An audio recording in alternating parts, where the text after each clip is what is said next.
우리가 9월 달에 9.13 대책이 나왔고 그 연이어서 바로 우리 연휴 전에 공급 대책이 나왔습니다. 자, 9.13 대책은 제가 한번 요약 정리해서 말씀을 드렸고요. 그 공급, 이번에는 공급 대책에 대해서 이 시장에 줄 영향, 여파가 어떤 여파가 있을까 하는 그런 측면에서 제가 요약 정리해서 좀 말씀드리도록 하겠습니다. 자, 먼저, 자, 이번에 공급 대책을 좀 핵심만 요약해서 간단하게 말씀을 좀 드리면요. 이렇습니다. 자, 기본적으로 이 공급 대책은 크게 세 가지로 나눠서 추가 공급을 하겠다 하는 겁니다. 첫 번째가 3기 신도시. 자, 우리가 1기 신도시, 2기 신도시, 그러죠? 이번엔 처음 나온 용어가 이제는 3기 신도시가 나왔습니다. 그래서 3기 신도시를 조성을 해서 20만 호를 추가 공급하겠다 하는 게 이제 첫 번째 주요 핵심 내용이고요. 두 번째는 1차로 신규 택지 조성을 계획을 발표를 했습니다. 그래서 이제 급한 지역부터 문제에서 한 3만 5천 호, 3만 5천 호. 그 다음에 이제 좀 소규모, 중소규모로 인해서 택지 조성을 해서 한 6만 5천 호. 이렇게 해서 20만 호, 3만 5천 호, 6만 5천 호 합치면은 30만 호가 이제 신규 추가 공급 계획을 이번에 발표를 한 거고요. 그 다음에 이미 발표되어 있던 신혼희망타운을 갖다가 가능한 빨리 공급하겠다 해서 조기 공급. 그래서 전국적으로 약 한 10만 호입니다. 전국적으로 10만 호. 자, 그래서 이걸 조기 공급하겠다 하는 게 이번 공급 대책에 나와 있는 거고요. 그 다음에 이제, 자, 어떤 도심의 규제 완화 및 어떤 소규모 정비 사업을 갖다가 활성화시켜서 공급을 좀 늘리겠다 해서 말 그대로 이거는 하나의 플러스 알파 개념으로 보시면 되겠습니다. 그래서 순수하게 추가 공급이 되는 게 30만 호, 그 다음에 기존에 이미 발표됐던 신혼희망타운에서 10만 호를 조기 공급하겠다. 그리고 어떤 규제라든지 도심 역세권 고밀 복합개발을 유도를 해서 플러스 알파를 늘리겠다 하는 게 이번에 내용입니다. 크게 이렇게 이게 요약된 정리 내용이 되겠고요. 이걸 좀 자세히 좀 살펴보도록 하겠습니다. 먼저 3기 신도시 조성 계획입니다. 3기 신도시 조성 계획. 먼저 입지가 굉장히 중요시 여겨지는데요. 기본적으로 이렇습니다. 1기 신도시, 즉 일산이나 분당보다도 서울에 근접한 거리에 3기 신도시를 건설하겠다 하는 게 기본 입지에 대한 취지입니다. 그래서 지금 여러 군데가 혹자는 거론이 되고 있습니다만은 우리가 MB정부 때 이 택지 개발로 지정됐던 곳이 취소된 지역이 있습니다. 입지가 괜찮은 지역이죠. 광명시흥 보금자리 택지개발지구와 하남시 간북동이 취소가 됐었습니다. 그런 두 지역 같은 경우는 상당히 유력한 후보지가 될 수가 있겠고요. 특히 일산보다 서울에 가까운 쪽이 고양시 덕은동 일대 같은 경우도 한 유력한 후보지가 되는 것 같습니다. 그렇지만 아직 발표는 안 됐죠.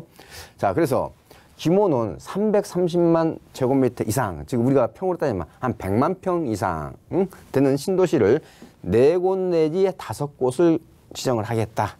자, 그렇게 해서 경기도에 한 19만 호, 경기도에 18만 호, 그 다음에 인천에 2만 호 해서 한 20만 호가 되겠습니다. 자, 그리고 공급 일정에 대해서도 발표를 했어요. 자, 금년 내에 한 곳 내지 2곳을 지정을 해서 발표를 하겠다. 이렇게 말씀되어 있고요. 그리고 내년 6월까지 추가로 입지를 갖다가 발표할 계획입니다. 자, 그런데 분양 일정을 좀 보실 필요가 있겠습니다. 가장 빠른 게 2021년입니다. 그러면 지금부터 몇 년 후죠? 3년 후. 이거는 입주 시기가 아니라 분양 시기입니다. 그래서 2025년까지.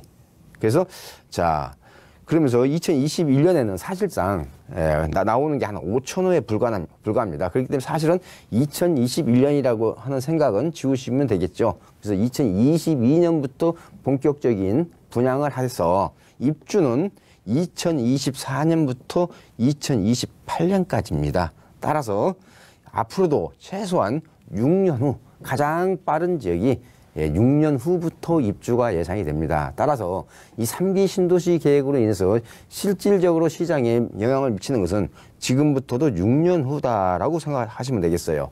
자, 그래서 3기 신도시 특징이 뭡니까?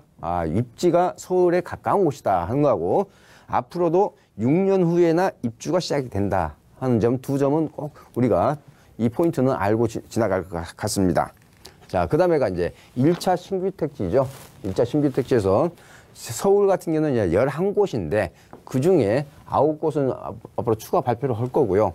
자, 그렇게 해서 총 서울에서는 한 10,000호쯤, 10,000세대 정도가 이제 들어설 계획이고요.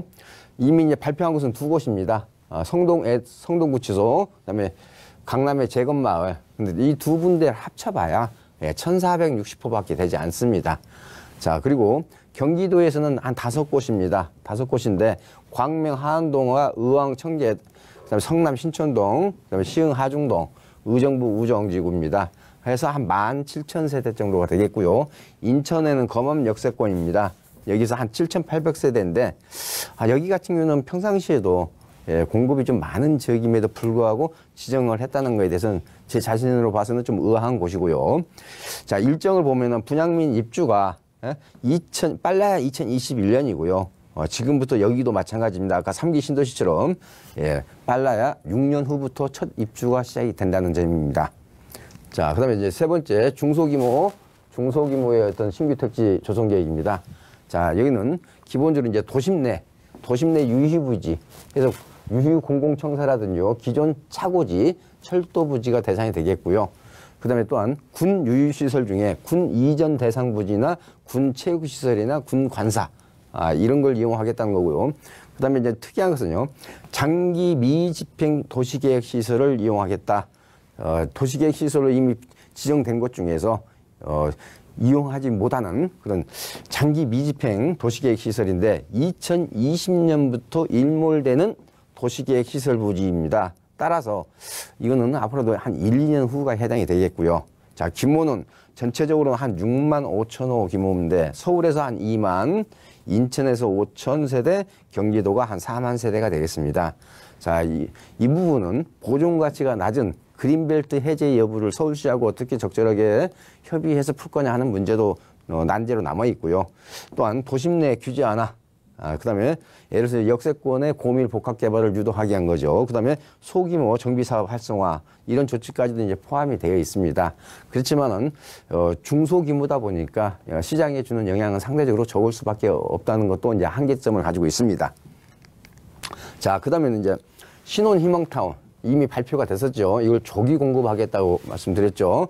그래서 수도권에 7만 호, 이 중에서 이미 6만 호는 택지가 이미 확보되어 있는 상태고요. 지방 같은 경우는 이제 3만 호, 그래서 전국적으로 이제 10만 호가 되겠죠. 그 중에서 지방 같은 경우도 이미 2만 호에 대한 분량은 택지가 이미 확보되어 있는 상황이 되겠습니다. 자, 분양은 금년 말부터 시작을 합니다. 그래서 2023년까지 쭉 분양이 이어지게 됐습니다. 그래서 올해 금년 말 같은 경우는 위례 신도시하고 평택의 고덕 국제 신도시 두 군데서 공급이 될 예정입니다. 자, 그래서 이런 공급 대책이 크게 이제 나왔습니다만은 그 공급 대책을 우리가 면밀하게 좀 살펴볼 필요가 있겠습니다. 어떻게 시장에 영향을 줄 건가 하는 것을 제가 4가지 측면에서 요약 정리해서 말씀 좀 드리겠습니다. 첫 번째가 입지적인 측면입니다. 입지 측면. 자, 특히 3기 신도시가 1기 신도시보다 서울에 가까운 곳에 위치하겠다 하는 점입니다. 이걸로 인해서 시장에 줄 영향은 어떻게 생각하십니까? 따라서 1기 신도시의 어떤 보면은 호재가 아니라 오히려 악재로 작용할 가능성이 많다는 점은 우리가 놓치면 안 되겠죠. 특히 1기 신도시가 보통 지금 23년, 25년 차. 그러면서 3기 신도시가 만들어지는 시점에서는 1기 신도시의 아파트 나이가 어떻게 되겠습니까? 거의 30세가 다 되겠죠. 따라서 이런 노후도와 겹치면서 1기 신도시에는 플러스가 아니라 오히려 마이너스 요인으로 작용할 소지가 강하다는 점을 우리가 놓치면 안 되겠고요. 두 번째는 이제 규모 측면 말씀드리겠습니다. 규모 측면. 자, 330만입니다. 즉 100만 평 이상입니다. 이걸 4곳 내지 5곳이라고 할지라도 분당 1기 신도시 면적에 미치지 못합니다. 즉 3기 신도시가 4곳 내지 5곳이 지정이 된다 할지라도 분당 면적보다 적을 수 있다 하는 점입니다. 따라서 상대적으로 1기 신도시에 비해서 소규모이기 때문에 인근 지역에 주는 영향은 그렇게 크지 않을 수도 있다는 점을 우리가 알 필요가 있겠고요. 그다음에 이제 시기입니다. 공급 시기죠. 공급 시기는 입주가 빨라야 2024년부터입니다. 지금부터 6년 후죠. 따라서 현 정권 내에서는 영향이 미미할 수밖에 없습니다. 우리가 자 김영삼 정부 때 서울이라든지 수도권이라든지 전반적으로 아파트 가격이 침체기였습니다. 침체기였어요. 그 이유가 뭡니까?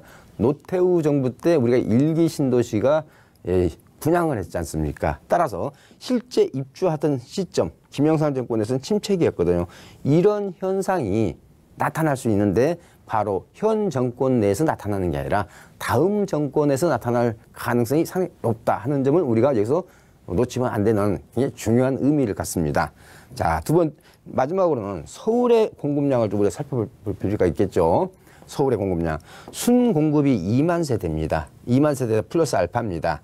자, 따라서 이 2만 세대가 어느 지역에서 어떻게 나올 거냐 하는 점이죠. 따라서 그린벨트 해제 여부가 하나의 변수로 작용할 가능성이 있습니다만은 2만 세대라 할지라도 공급 시기나 이런 게 빨라야 실제 입주 시기는 앞으로도 한 6년 후가 되기 때문에 서울의 수급 불균형을 잡는 데는 아직 역부족이다 하는 점 꼭 우리가 놓치면 안 되겠어요. 그래서 제가 이번 공급 대책에서 자 3기 신도시로 인해서 1기 신도시에는 마이너스 요인으로 작용할 가능성이 많다는 점. 그렇지만 규모가 상대로 적기 때문에 마이너스 요인이라 할지라도 영향은 그렇게 크지 않을 거라는 거. 그다음에 자, 현 정권 내에서는 영향이 밉니다. 왜? 실제 입주하는 시기는 앞으로도 6년 후기 때문에 다음 정권에서 영향을 받을 수 있다. 따라서 다음 정권에서는 우리가 뭐랄까요, 부동산 투자를 할 때 더 신중할 필요가 있겠죠. 그다음에 서울은 2만 세대의 순공급입니다. 이걸로는 서울의 공급 부족을 잡는 데는 아직 역부족인 것 같다. 따라서 그렇지만은 그린벨트를 어느 지역에 또 해제하느냐에 따라서도 또 달라질 수 있는 점입니다. 그래서 제가 오늘은 9.13 대책에서는 주로 대출 규제나 이런 쪽에 포커스를 맞춰져 있다면 이번 공급 대책입니다. 공급 대책의 핵심은 3기 신도시입니다. 그래서 3기 신도시가 어느 지역에 어떻게 공급이 되느냐 하는 점이 이제 부각이 됩니다만은 시기적으로 6년 후다. 따라서 현 정권 내에서의 어떤 공급량을 증대시키는 데는 한계점을 가지고 있는 대책이다. 이렇게 요약 정리해서 말씀 좀 드렸습니다.